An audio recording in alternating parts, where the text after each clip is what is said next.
Boa tarde. Um ótimo sábado para você aí que está nos acompanhando no GYC Brasil. É um prazer estar aqui com você para mais um seminário, para mais uma palestra, para mais uma vez a gente abrir a palavra de Deus e descobrir ou relembrar a sua vontade, a vontade dele para a nossa vida. Eu te convido nesse momento a fechar seus olhos e vamos orar. Querido Deus, muito obrigado, Senhor, porque esse projeto tão maravilhoso, tão único, que nasceu no seu coração, está acontecendo nesse final de semana, onde nós podemos aprender tanto e podemos entender a sua vontade para a nossa vida. Mais uma vez, Senhor, pedimos a unção do seu Espírito, tanto no falar quanto no ouvir. Em nome de Jesus. Amém. Bem, o tema que eu separei hoje para tratar aqui com vocês está intitulado de A Finalização da Obra e a Crise Final. Um chamado para os jovens no tempo do fim. Qual será o plano de Deus para que a gente possa, você jovem, você adulto, para que todos juntos nós possamos finalizar a obra de Deus nessa terra? Bem, no Grande Conflito, página 299, diz assim: uma das grandes verdades mais solenes e, não obstante, mais gloriosas reveladas na Escritura está se referindo aqui à segunda vinda do Salvador. A segunda vinda de Jesus é uma das verdades mais gloriosas que a gente tem na Bíblia. Na verdade, é a grande promessa que a gente tem. Para vocês terem uma ideia sobre a primeira vinda de Jesus, tem mais de 300 referências na Bíblia. Mas sobre a segunda vinda de Jesus, tem mais de 2.500 referências. Então, se ele prometeu e cumpriu da primeira, a gente pode ter a certeza absoluta que ele também vai cumprir da segunda vez. E lá em 2 Pedro, responde qual que deve ser a nossa atitude perante essa verdade mais gloriosa que nós temos na palavra de Deus. 2 Pedro 3,12 diz assim: aguardando e apressando-vos para a vinda do dia de Deus, em que os céus em fogo se desfarão e os elementos ardendo se fundirão. Então, aqui olha só essa palavra: aguardando e apressando-vos para a vinda do dia de Deus. Apressar quer dizer ativar, acelerar, precipitar. Essa deveria e deve ser a nossa atitude frente a essa verdade tão gloriosa, a segunda vinda de Jesus. Agora, para eu apressar, eu preciso estar acordado, eu preciso estar desperto. Eu não posso estar dormindo, eu não posso estar deitado. Eu preciso me levantar. Esse é o convite tema, né? Aqui do GYC Brasil, levanta-te. Eu preciso estar acordado, desperto, em pé. E Ellen White confirma essa verdade no Desejado de Todas as Nações, dizendo: dando o evangelho ao mundo, está em nosso poder apressar a volta do nosso Senhor Jesus. Não nos cabe apenas aguardar, mas apressar o dia de Deus. E essa fala, né, essa verdade que Pedro fala, Ellen White confirma, ela incomoda muita gente. Uma vez eu estava fazendo um anúncio no Facebook, pago, sobre uma série de lives que a gente ia fazer. E, aliás, nem era só uma série de lives, era de um evento parecido com o GYC, era o OCI. Mas aí eu sei que o anúncio falava assim: descubra como você também pode apressar a vinda de Jesus, alguma coisa do tipo. E eu anunciei para um público evangélico, adventista e evangélico e cristãos. Vocês precisam ver a quantidade de pessoas que falou: não, a gente não pode apressar, a gente não pode, Jesus tem a data certa, Deus tem a data certa, mas não é isso que diz aqui. Está em nosso poder apressar. Está em nosso poder apressar. Veja a responsabilidade que eu e você temos. A gente pode sim apressar a vinda de Jesus. É o que Ellen White diz, é o que Pedro diz na palavra de Deus. Bem, Mas lá em Apocalipse 7, 1 a 3, a gente não vai ler o texto, mas a gente vê uma imagem dos anjos retendo os 4 ventos, até que o povo de Deus seja selado. E por que a gente deveria orar para que os anjos retenham os 4 ventos? E lá também Ellen White, em Review and Herald, de 1 de janeiro de 1889, a gente não vai ler o texto inteiro, mas eu tirei aqui, enumerei as razões pelas quais nós devemos orar para que os anjos retenham os 4 ventos ao mesmo tempo que a gente está trabalhando para evangelizar. Olha só. Primeiro, porque não estamos prontos para enfrentar os ventos futuros. Porque também precisamos proclamar a verdade de modo completo. Primeira, segunda e com ênfase na terceira mensagem angélica. Também precisamos proclamar o alerta contra a desobediência à lei de Deus, para trabalharmos na preservação da liberdade de consciência. O pastor Jimmy, que está aqui fazendo a série também de temas aqui do GYC, ele está dentro dessa associação, né, de pessoas que estão trabalhando para preservar a liberdade religiosa, lá na APAC.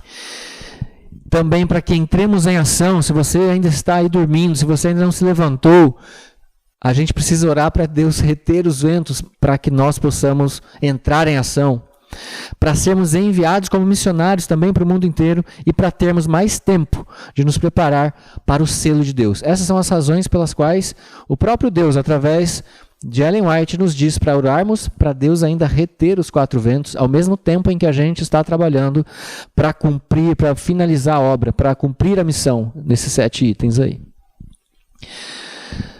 Lá também Testemunhos para a Igreja diz assim: caso houvesse sido executado o propósito divino de transmitir ao mundo a mensagem da misericórdia, Cristo já teria vindo. E os anjos, ou melhor, e os santos teriam recebido as boas-vindas na cidade de Deus.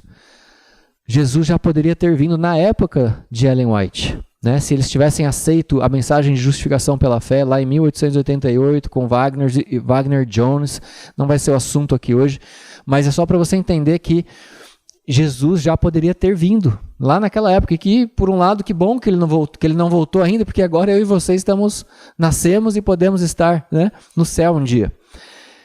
Mas sim, Jesus já poderia ter voltado caso eles tivessem finalizado a obra lá atrás, há 100, 120 anos atrás.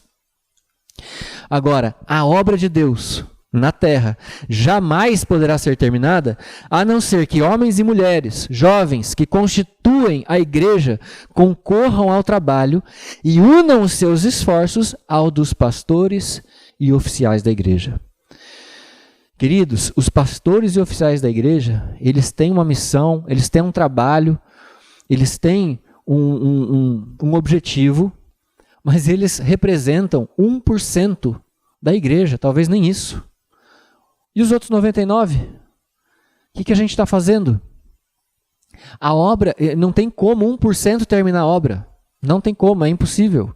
Aqui Deus está nos falando, a não ser que eu e você unamos os nossos esforços a este 1%, então a não ser que os outros 99% una os seus esforços de ministros e pastores, a obra jamais poderá ser terminada. Falando sobre a época que Jesus poderia ter voltado, veja se não é a mesma coisa que está acontecendo hoje. Veja, quase todos cessaram sua vigilância e espera. O amor ao mundo tem ocupado tanto os nossos pensamentos que os olhos não estão postos no alto, mas na terra. Estamos ansiosos por envolver-nos com zelo e dedicação em diferentes empreendimentos, mas Deus é esquecido. É isso que aconteceu há 120 anos lá atrás, 130 anos lá atrás, e está também acontecendo hoje. Cessaram a sua vigilância, dormiram como as virgens. O amor ao mundo e o engano das riquezas obscurecem a nossa fé. E não mais ansiamos e amamos o retorno do nosso Salvador. Tentamos arduamente cuidar de nós mesmos. Essa era a realidade lá atrás. E hoje também é a mesma realidade. Mais uma citação. Nenhum dentre 100 em nosso meio, ou seja, nem 1%, está fazendo qualquer coisa além de empenhar-se em empreendimentos comuns, seculares. Não estamos nem meio despertos em relação ao valor das almas pelas quais Cristo morreu. Essa é a triste realidade, mas eu e você não precisamos fazer parte desse 1%, ou melhor, desses 99%. Nós podemos, e esse congresso é justamente para isso, queridos, para nos despertar, para nos mostrar a nossa realidade, para que a gente possa acordar do torpor espiritual, do sono que a gente está. Aqui está falando, não estamos nem meio despertos. Então vamos acordar e vamos começar a trabalhar. Mas como, Raul, o que eu faço, o que eu trabalho? Calma, a gente vai chegar lá. Mas precisamos ter essa consciência. Vi que muitos negligenciavam a preparação tão necessária, esperando que o tempo do refrigério e da chuva serôdia os habilitasse para estar em pé no dia do Senhor e viver à sua vista. Ó, quantos eu vi no tempo de angústia sem abrigo.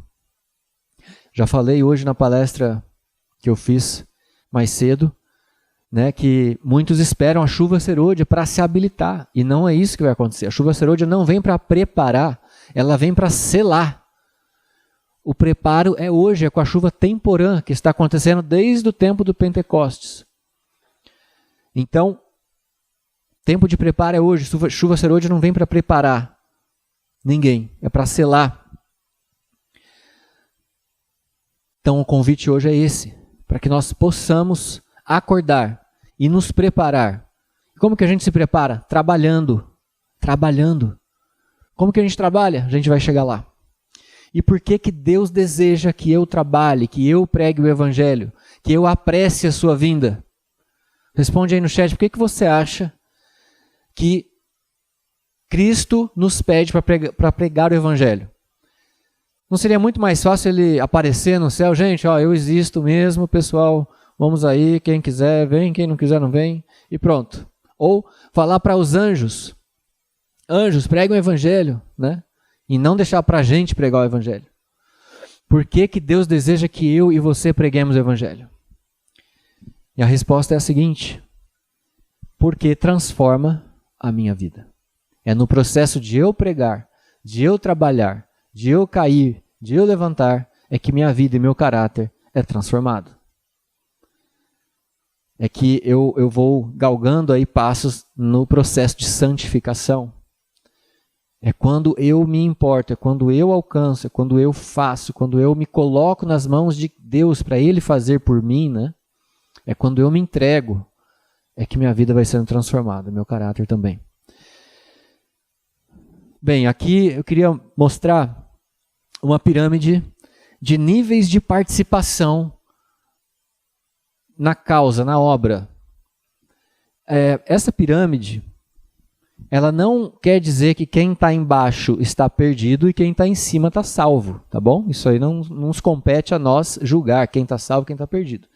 Essa pirâmide de níveis de participação, de tempo que eu e você temos dedicado a pregar o Evangelho, a ser uma bênção, a falar de Deus, ok? Então, níveis de participação, de novo, não quer dizer quem é mais santo, menos santo, quem está com santificação, não é nada disso, não é quem está salvo, quem está perdido. Então vamos lá, níveis de participação, e você vai entender por que eu estou mostrando isso depois. Embaixo aqui na pirâmide tem aquela pessoa, sabe aquela pessoa que fala assim, não, eu sou um testemunho aonde quer que eu vá. Eu sou lá no meu emprego, eu sou um testemunho lá na minha casa, eu sou um testemunho, e aí ela se contenta com isso e, não, eu sou um testemunho, e aí ela se diz ser isso, né, e está feliz com isso e pronto. Tá? Então ela não se envolve, ela não tem outras atividades, ela só fala que ela é um testemunho. É isso, o que você está fazendo? Não, eu sou um testemunho lá onde eu trabalho. Tá bom, então é essa pessoa. E aí tem a pessoa também que, além de se dizer um testemunho, onde quer que ela esteja, ela também doa recursos, né? A pessoa que ela, sei lá, mesmo não interessa que a se a pessoa tem dinheiro ou não tem, né? Quanto dinheiro a pessoa tem, não estou falando disso. Estou falando que ela doa recursos, tá? E geralmente essa pessoa que doa recursos, e principalmente as que doam bastante recursos, né? Porque o dízimo dele é maior, e aí a oferta é maior, o pacto é maior, não sei. Aí ela acha que por causa disso ela está no topo da pirâmide ali, que ela já está assim, fazendo o máximo que ela pode. Tá? É importante a doação de recursos? Sem dúvida. Né? Devemos, é um dever do cristão, né? Devolver o dízimo, dar oferta, etc. Ótimo. Porém, ela para por aí. Né? Ela não está ali ela não está participando e pregando o evangelho, não está dedicando tempo para isso, ela está doando dinheiro, que também é uma das coisas importantes. Bom, depois, aqui na pirâmide tem a pessoa que, além de tudo isso, ela também, já começou a dedicar mais tempo aí. Ela tem um pequeno grupo de estudo da Bíblia, ela tem um pequeno grupo lá com jovens, ela ajuda na igreja, talvez tenha um cargo na igreja. E aí, então, ela veja que aí o tempo que ela está dedicando é maior, porque no final de semana ela está fazendo isso na igreja, está lá na igreja, e além da igreja, às vezes terça-feira, quarta-feira ou quinta-feira é o dia do pequeno grupo, né? Então, veja, mais tempo, tá? Estamos falando de tempo. E aí, acima disso, tem um missionário de tempo parcial, que é aquela pessoa que dedica parte do seu tempo, além de tudo isso, dedica parte do seu tempo para a pregação do evangelho. Né? Então, ela pode ter alguma coisa filantrópica, ela tem um projeto que ela ajuda, e aí parte, então, dia sim, dia não, por exemplo, ou de manhã ela ajuda, à tarde ela trabalha no emprego normal dela. Enfim, veja, cada vez eu estou colocando com pessoas que dedicam mais tempo para a pregação do evangelho de maneira assertiva. E aqui no topo da pirâmide tem o missionário em tempo integral, que é aquela pessoa que ela está o tempo inteiro, né, 7 dias por semana, o tempo inteiro que ela está ativa ali no dia, ela está fazendo o quê? Pregando o evangelho. Ok? Ela, então, dedica muito mais tempo do que a pessoa que está lá embaixo, a doação de recursos, a pessoa que tem um pequeno grupo uma vez por semana. Veja, ela está todos os dias pregando o evangelho. Pregando o evangelho. De alguma forma ela está pregando o evangelho. Assim, esqueci de mencionar que fora da pirâmide, lá embaixo da pirâmide, está o membro da igreja, que vai na igreja, né? Senta lá no banco, ouve o sermão, vai embora, talvez participe da escola sabatina e vai embora para casa. Esse membro, ele não está dedicando tempo, ok? De novo, não estou falando quem está salvo, quem está perdido, quem está certo, quem está errado. Estou falando de tempo. Só que a gente tem um problema agora, né? Porque a gente viu que enquanto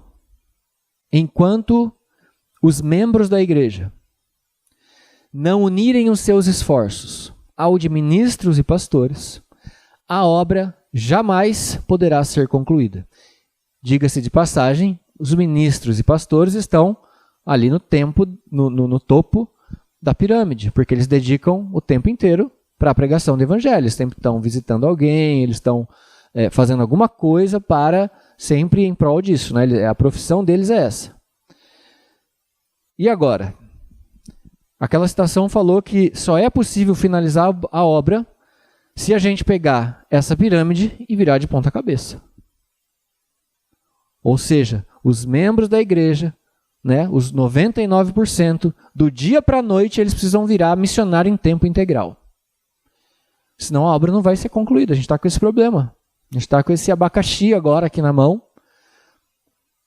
né, para resolver. E como que a gente resolve isso? Como que a gente resolve isso? Porque não dá para esperar agora... então, Raul, todo mundo tem que fazer teologia, né? Todo mundo tem que virar missionário? Ou melhor, missionário no sentido, né, que a gente pensa, que a pessoa tem que ir para a África, que a pessoa tem que fazer alguma coisa desse tipo. Isso é impossível também, porque senão como é que a pessoa vai sustentar a casa? Como que a gente resolve esse problema? E é isso que eu quero falar aqui hoje para vocês. A resposta e a solução para esse problema. Para que do dia para a noite, todo mundo que está na base da pirâmide vá para o topo da pirâmide, dedicando o seu tempo inteiro para a pregação do Evangelho, a solução é evangelismo empresarial.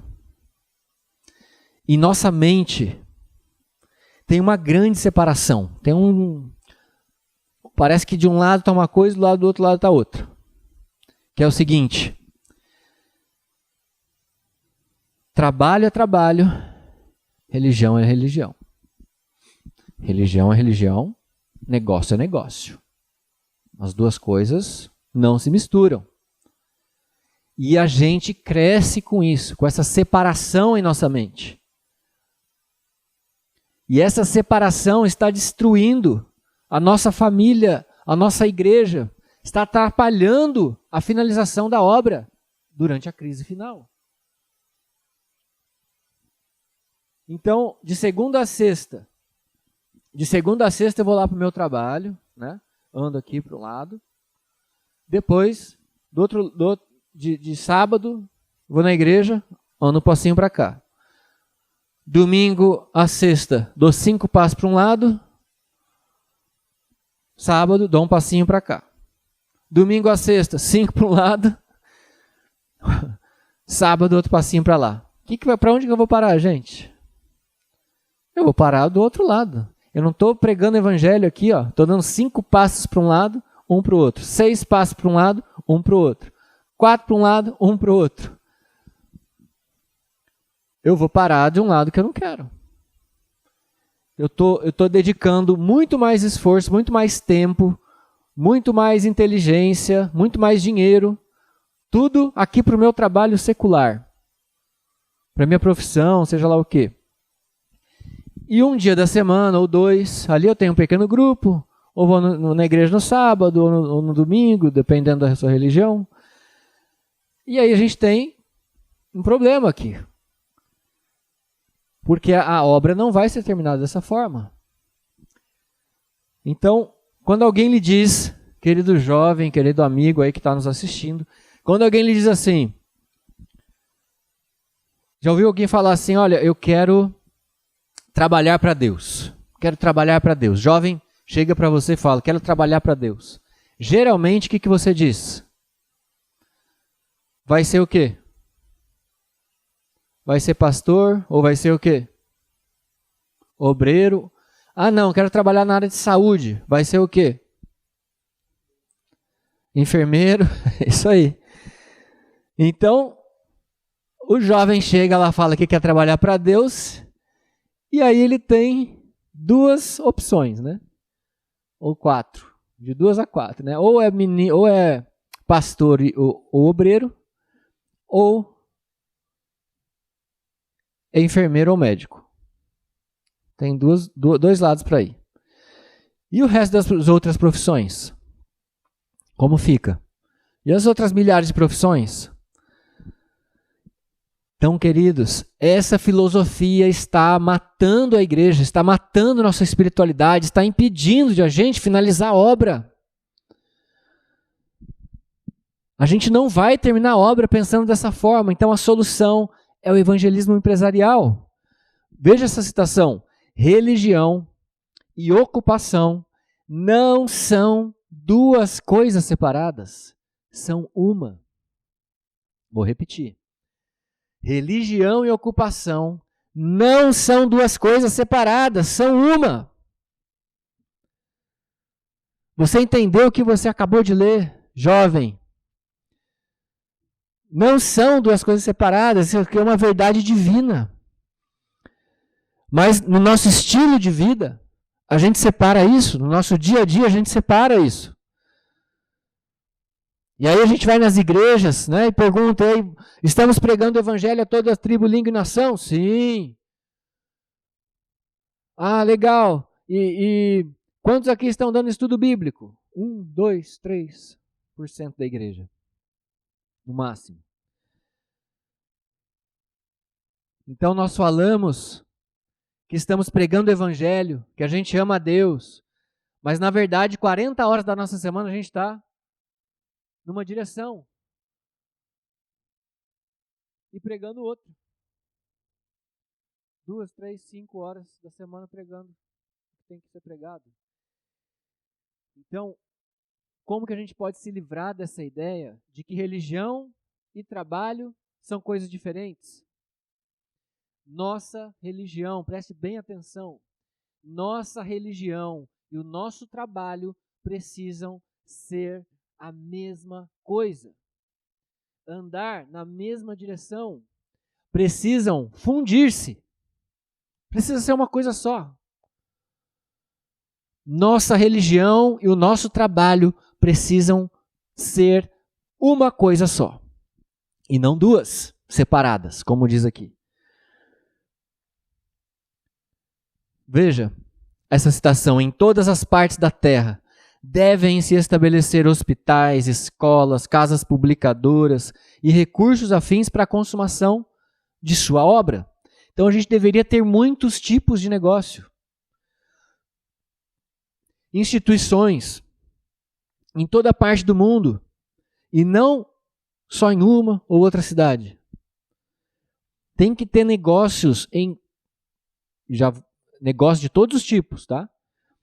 Precisa haver negócio de todos os tipos, pregando o evangelho em várias partes do mundo, em toda cidade. Em toda cidade que tem adventista tem que ter um negócio pregando o evangelho. Mas como assim, Raul? Não estou entendendo. Eu vou dar alguns exemplos aqui. Não precisamos, veja que citação. Não precisamos de homens que tenham visão estreita, que restringam a obra em lugar de expandi-la, ou que sigam o lema: religião é religião, negócio é negócio. Homens de visão estreita, jovens de visão estreita pensam que religião é religião e negócio é negócio. Olha essa outra. A obra do evangelho não deverá depender unicamente dos ministros. De novo, reforçando o que a gente já falou. Cada alma, eu e você, deve ter um papel ativo no avanço da causa de Deus. Mas em vez disso, quantos em nossas igrejas vêm e vão como uma porta em suas dobradiças, não se sentindo responsáveis pelo andamento da obra? Não se interessam na salvação das almas por quem Cristo morreu? Veja agora essa frase. Eles não sonham em tecer a sua religião com os seus negócios. Precisamos tecer nossa religião com os nossos negócios. E sabe o que eles dizem? Religião é religião, negócios são negócios. Eles acreditam, esses homens de visão estreita, que cada um tem uma esfera própria e os deixam separados. Mas em qualquer que seja o chamado do cristão, ele tem um trabalho a fazer para o Senhor, que é o quê? Representar Cristo ao mundo. Veja essa frase, atenção. Qualquer que seja a nossa ocupação, devemos ser missionários. Qualquer que seja a nossa ocupação. Tendo como principal objetivo a conquista de almas para Cristo. Não interessa se é advogado, mecânico, doméstica, médico, enfermeiro, nutricionista, engenheiro, não importa. Qualquer que seja a nossa ocupação, devemos ser missionários. Principal objetivo, conquista de almas para Cristo. Gente, se a gente tivesse isso em mente, quão diferentes seriam os nossos negócios? Quão diferente a gente agiria onde a gente trabalha? Quão diferente seria a sua vida? E jovem, você que ainda não tem uma profissão, você está sabendo disso agora. Eu demorei 35 anos para descobrir isso.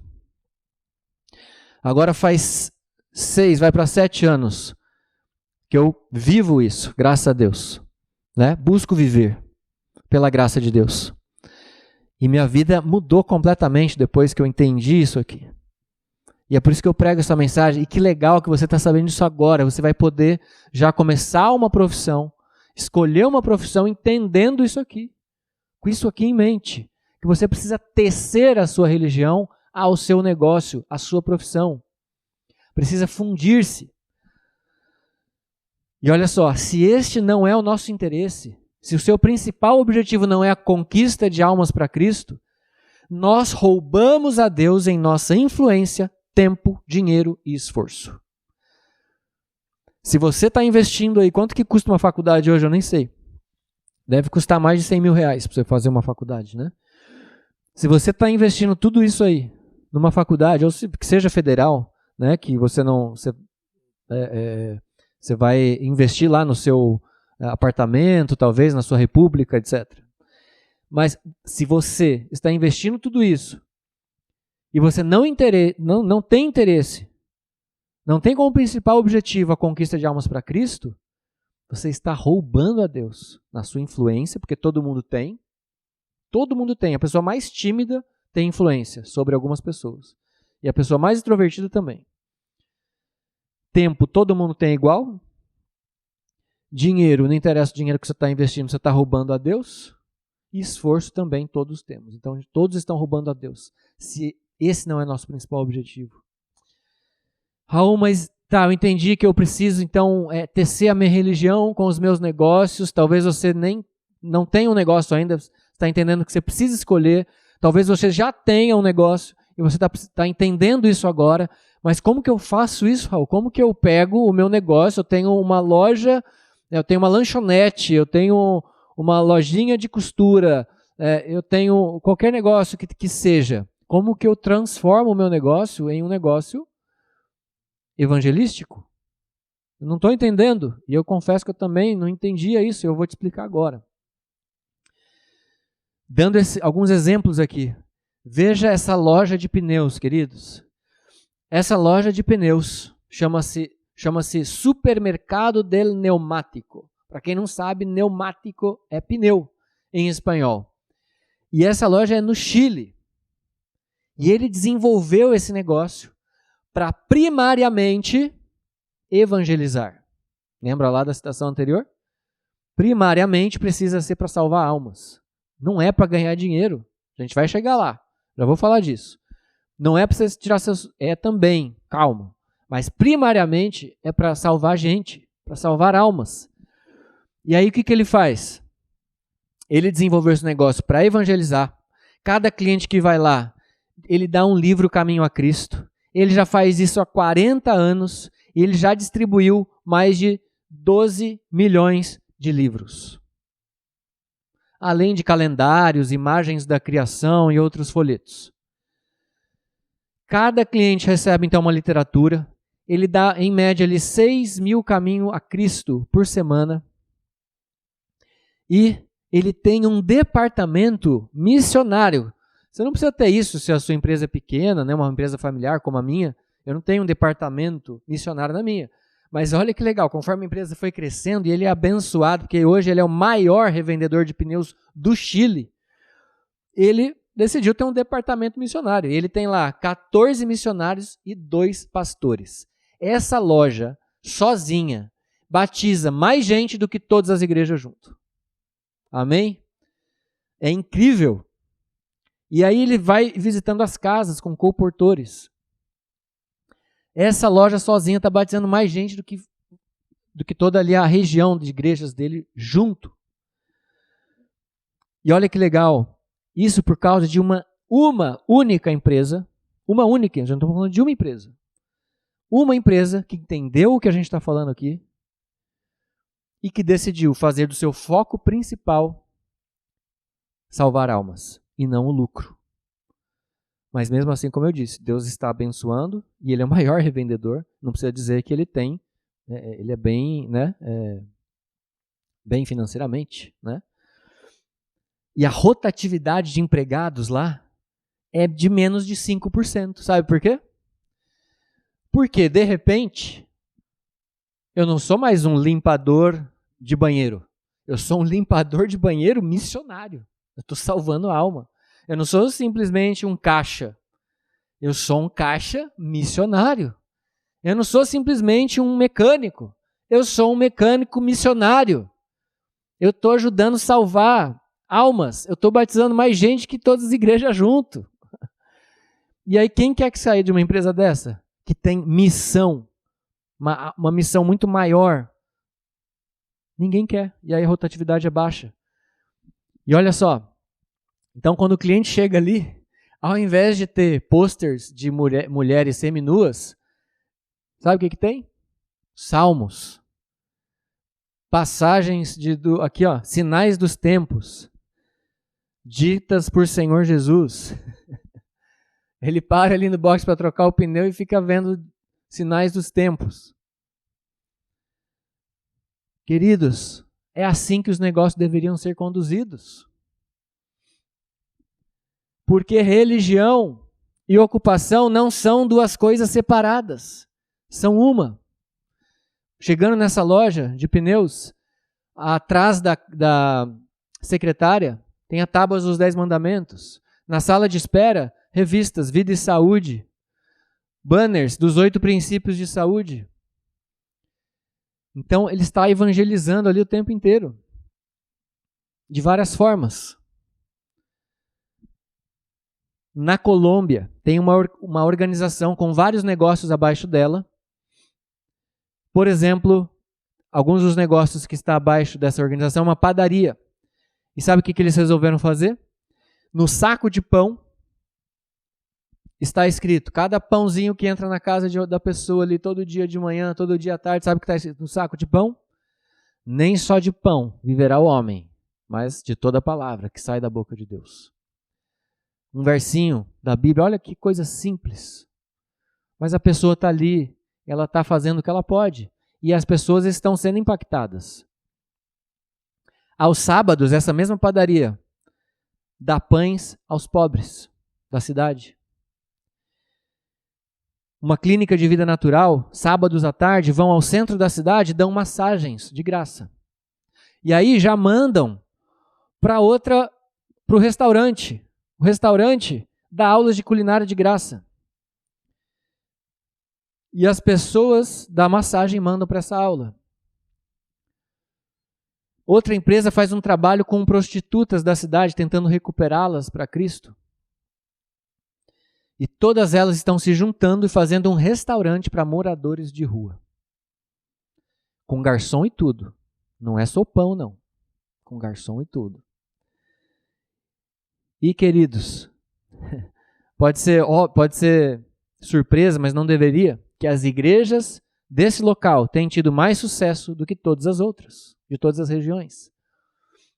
Porque elas estão aplicando o método de Cristo. A gente vai falar sobre isso.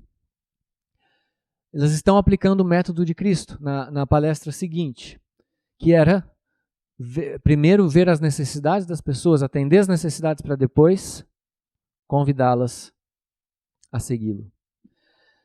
Ganhavam a confiança dessas pessoas e depois sim, ordenava, segue-me. Então eles estão usando, né, todos os seus talentos. O padeiro é um padeiro missionário, a massoterapeuta é missionária e assim por diante, como nós falamos. Então a empresa precisa ser, primeira coisa, missionária, ou seja, evangelizar, precisa ter isso, primeira coisa. Em segundo lugar, uma bênção para a sociedade, para a comunidade onde ela está inserida. E, por fim, sim, precisa ser lucrativa. Precisa ser lucrativa para ela poder continuar existindo. E tem muitos ministérios que esquecem disso, né? São missionários, sim, são bênçãos, sim, mas esquecem de ter lucro. E daí acabam. Precisa ter essas três para ficar em pé e para continuar crescendo. E para continuar ajudando pessoas, e para continuar evangelizando mais pessoas. E aí você pode evangelizar e ser uma bênção através da estrutura física, como eu citei aqui os exemplos, do banner, das revistas e tal. Ações com clientes, dando folhetos. Aí a gente poderia ficar aqui falando de várias coisas, não temos esse tempo. E ações para a comunidade, né? Fazendo ações para a comunidade, para que elas possam conhecer também a Deus, possam ser beneficiadas, como eu citei ali o exemplo, né, das massagens ou das aulas de culinária, ações para a comunidade. Você tem que ser uma bênção para ela. Então você consegue evangelizar através dessas 3 características aí. Gostaria de abrir com vocês em Mateus 25. Mateus 25 vem depois do capítulo onde Jesus dá vários sinais dos últimos dias, né, da crise final. Do que aconteceria, quais eram os sinais na política, no ecossistema, no mundo físico e tudo mais. Mas no 25, Cristo ele explica ali para os discípulos o que estaria acontecendo com a igreja, com as pessoas. E a gente não vai ler tudo aqui, mas primeira parábola, são 3 parábolas. A primeira parábola é a parábola das virgens. Então, vocês se lembram, tem 5 virgens, ou 10, né? 5 eram nécias e 5 prudentes. As nécias, ao tomarem suas lâmpadas, não levaram azeite consigo. As prudentes, além das lâmpadas, levaram azeite nas vasilhas. E tardando o noivo, todas foram tomadas de sono. Todas adormeceram. E aí, à meia-noite, ouviu-se um grito. Era o noivo chegando.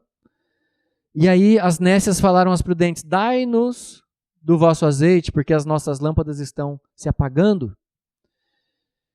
E aí, as prudentes falaram assim: não, porque se a gente te der, vai faltar para a gente. E aí, elas foram comprar. E ao voltar, as portas já estavam fechadas. E elas falaram: abre a porta, por favor. E aí o noivo falou: não, eu não vos conheço, né? Vigiai, pois não sabe o dia nem a hora. E aí os discípulos, eu imagino que eles não entenderam direito essa parábola. E perguntaram: mas Senhor, explica pra gente o que o Senhor quis dizer. E aí Jesus conta outra parábola, que é a parábola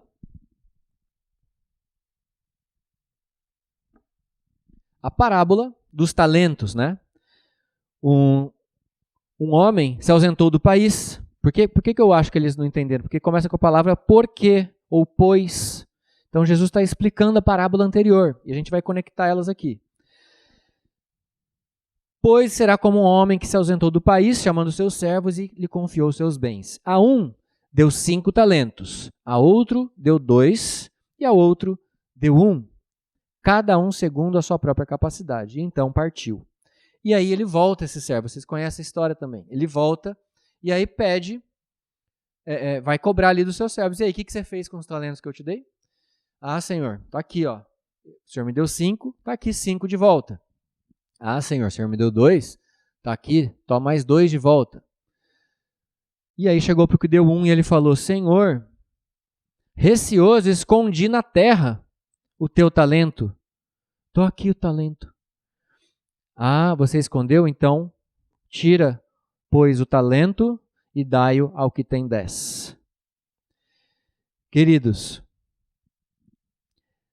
quando a gente vê aqui 2 grupos, né? De novo 2 grupos. Primeiro, o grupo das virgens nécias e das prudentes. As que tinham azeite e as que não tinham o azeite.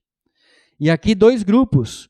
Um grupo que usou os seus talentos para a glória de Deus, usou os seus talentos para evangelizar, usou sua influência, seu tempo, seu dinheiro para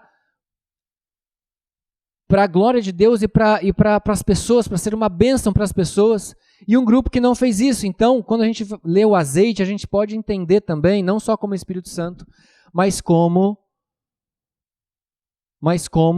usar os talentos, né? Usar os talentos para a glória de Deus. Quem tem o azeite são aquelas pessoas que usam o seu talento para a glória de Deus. Quem tem o Espírito Santo são aquelas pessoas que usam o seu talento, empresa, negócio, profissão, para a glória de Deus. E aí na última parábola, tem os 2 grupos de novo ali, as ovelhas e os cabritos. As ovelhas é o grupo de salvos, os cabritos, o grupo de perdidos. E nesse grupo fala assim: mas Senhor, quando foi? Né? Por que vocês estão salvos? Porque vocês me viram nu e me deram me vististes, enfermo, me visitastes, preso e fostes me ver. Quando que a gente fez isso, Senhor? Quando vocês fizeram ao seu próximo. De novo, 2 grupos aqui. Os salvos, que cuidaram das pessoas, que ampararam as pessoas, que ajudaram as pessoas com os seus dons, com os seus talentos, com as suas empresas, com o seu dinheiro, com o seu negócio, e que tinham o azeite extra. E do outro lado, um grupo que não tinha o azeite extra. Por quê? Não usou seus talentos, seus negócios, suas empresas, o seu tempo, e agora fazem parte dos perdidos. O êxito em qualquer atividade requer um objetivo definido. Aquele que deseja conquistar verdadeiro êxito na vida deve manter em vista constantemente esse objetivo digno de seus esforços. Esse objetivo é proposto diante dos jovens de hoje. O propósito assinalado pelo céu de pregar o evangelho ao mundo nesta geração é o mais nobre que se pode apelar a qualquer ser humano. Isso abre um campo de ação a todo aquele cujo coração foi tocado por Cristo. Querido jovem, o propósito mais nobre que você pode ter é de pregar o evangelho nesses últimos dias, na crise final. Esse é o objetivo maior. Esse deveria ser seu objetivo definido, usar a sua profissão, seus talentos, seus dons, para a glória de Deus, para cuidar das pessoas, dos pequeninos aqui. Quando a gente cuida do outro, a gente está cuidando das coisas de Deus. Está fazendo para o próprio Cristo, é o que diz aqui em Mateus 25. Então, querido jovem, para a gente finalizar essa parte. Aqui estão as 3 esferas. Os seus dons naturais, aquilo que é dom seu, que é talento seu. Tem também aquilo que você gosta, aquilo que te motiva, suas paixões. Paixões no sentido do que você gosta de fazer. E aqui está a área do evangelismo. Você precisa entender quais são os seus dons naturais, mas que também são as suas motivações, aquilo que você ama fazer, aquilo que você gosta de acordar para fazer e usar isso para evangelizar. Quando você descobrir isso, e ore a Deus pedindo que você vai descobrir isso, Ele vai te mostrar, porque é para isso que você foi criado. Quando você achar essa interseção entre seus dons naturais, as suas paixões, aquilo que você ama fazer, e você usar isso para evangelizar, você vai entender qual é a sua meta definida, qual é o seu ministério. É para isso que você foi chamado. É para isso que você nasceu. É para isso que você foi criado. Pega isso e viva uma vida à altura daquilo que Deus tem para você, deseja para você. Meu convite para você é levanta-te. Mais uma vez, levanta-te e viva esse chamado de Deus para você. Quero orar com você. Querido Pai, obrigado, Senhor, porque o Senhor tem um chamado para cada um de nós. Ajuda, Senhor, esse jovem, essas pessoas que estão assistindo isso agora e que ainda irão assistir. Se esse jovem ainda não sabe o que fazer, Pai, que ele descubra seus dons, seus talentos, suas paixões e use isso para evangelizar, para cuidar, para amparar, para ser uma bênção aqui nessa terra. Porque assim estará trabalhando na salvação de outros e trabalhando na sua própria. Senhor, se eu falo para alguém aqui que já tem um negócio, que essa pessoa possa transformar esse negócio em uma bênção também para as pessoas, para a comunidade, e que elas usem esse negócio para evangelizar primariamente. Se eu falo para alguém que trabalha em algum lugar, que essa pessoa possa fazer planos de usar todo esse know-how que ela já tem, essa empresa que ela já trabalha, e quem sabe abrir a sua própria empresa, para ser cabeça e não cauda. Ou procurar uma empresa que tenha esses valores, que tenha esse objetivo de evangelizar. E trabalhar para essa empresa, quem sabe. Guia, Pai. Enquanto isso, se essa pessoa está trabalhando em alguma empresa que não siga e que não segue tudo isso que a gente falou aqui, que ela seja uma bênção lá também, mas que ela ore perguntando qual é a sua vontade para ela. Enquanto isso, que ela seja uma bênção, realmente um testemunho lá dentro, que ela cumpra o seu papel lá dentro. Mas, Senhor, mostra, principalmente para esses jovens, qual é o seu desígnio, qual é a sua vontade para a vida de cada um, que eles usem seus dons, talentos para a sua glória e para apressar a sua vinda. É isso que nós te pedimos, te agradecemos por Jesus. Amém.